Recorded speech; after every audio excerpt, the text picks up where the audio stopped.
বিচার কে করবে? এর বিচারটা কে করবে? আমি কতটা ঠিক কতটা বেঠিক আমি কি জানবো? আমি সবার মুখ দেখতে পাচ্ছি, আমার মুখটা ভগবান কেন দেখা দিচ্ছেন? আমার মুখটা নিজে দেখতে পাচ্ছি না কেন? তাকে দায়ী করবে। ভগবান বলছেন দর্পণ তো দেখেছিস? দর্পণ মানে আয়না।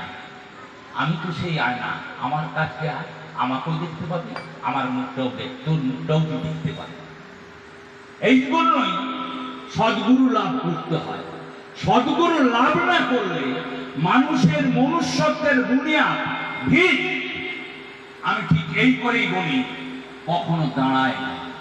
তুমি এসেছো খেলা করতে, কার সঙ্গে খেলা করবে?